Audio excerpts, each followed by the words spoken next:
Okay, so continuing with our definition of key terms, the previous slide we discussed imperialism, colonialism, empire, and also discussed some related terms that are important for this class, such as militarism and settler colonialism. So the next term here on the slide are the terms metropole and periphery, and the two are juxtaposed to each other. Metropole juxtaposed to periphery. And I have to say that this term, metropole and periphery, are academic terms. Okay, it's used by historians and academics to refer to that colonial relation between the so-called mother country, and mother country, of course, refers to the actual colonial country or imperial power, right? And the mother country's colonies. And from the perspective of the mother country, those colonies lie in the peripheral regions of the empire. Okay, so that's the term periphery. This is more of a geographical term, and again, it's an academic term, but I'm introducing it because you'll encounter this in some future readings assigned in this class. And I have to say that back then, in terms of the supposed greatness of any given empire, one way it was measured, the greatness that is, was the extent of its overseas colonies abroad. That is, the more colonies you had in your possession, the greater you were as an empire, it was believed. Okay? All right, so the next term on the list is neocolonialism. Neocolonialism, and this refers to the prolongation or the enduring continuation of domination and control by empires even over their former colonies, even after independence is granted to those colonies. Okay, so it manifests itself in different ways: politically, economically, and even culturally. So, for example, politically, neocolonialism could describe when, for example, a former colony is still a dependable ally of the former mother country, right? Even during times of global crisis, war, what have you, you have that former colony. Now it's as a sovereign country, as a dependable ally there to back you up.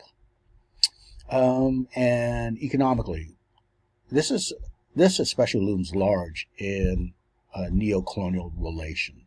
This is a case where a given country that was once a colony remains beholden to that former mother country in economic terms. That is, it's still dependent. Its economy is still dependent upon that former mother country. Why does this happen, by the way? Typically it happens in the past, whereby in the negotiations between the former mother country and the colony about to be granted independence, they stipulate that certain conditions must be in place whereby the mother country or former mother country will benefit economically from the economy of the ex-colony. Okay, this is usually done in terms of preferential tariffs, right, to establish the mother country or former mother country as, quote, a most favored nation, to give them that status. That is to say, among all the countries in the world, they're going to confer preference in their trade relations with the former mother country. Okay, they're going to give them privilege. So this still benefits, obviously, the mother country, even though that mother country gave that colony independence, right? What about the cultural dimension, as stated earlier? Well, this is a case where natives of that former colony still believe that the culture of that former mother country, of their colonial masters, that is to say, is inherently superior to their own native culture. How does this happen?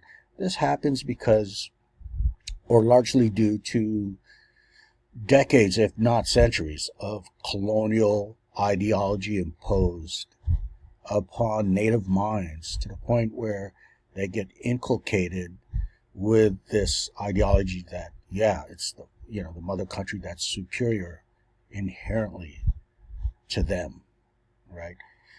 A big institution in that inculcation is colonial education. Even think, for example, of teaching, if let's say if you're England and you go to, you colonize a country in Asia and you teach the native children in English and you teach them English history and English culture, well, they're going to believe in the inherent superiority.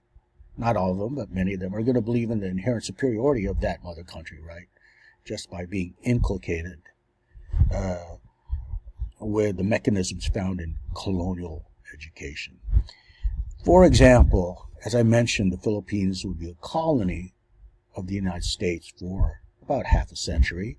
And during that time, still today, during that time, due to the ideological imposition of U.S. Culture, right? Still today, standards of beauty in the Philippines are based on white skin.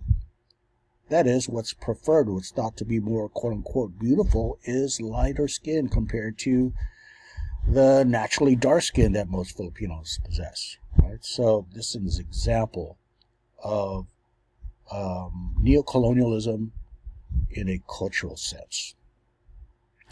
Now, moving on to the last term on the slide, unincorporated territory. We're going to discuss this more very soon, but basically this term was created by the United States to designate its own colonies. And we hesitated to use the term colony because of the baggage that's attached to that, right? That is, it seems to contradict notions of democracy and imperialism.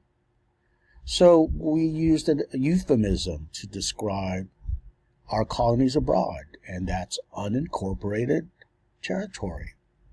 Okay, so still today, that's the official term for places like Puerto Rico and American Samoa and Guam, unincorporated territory.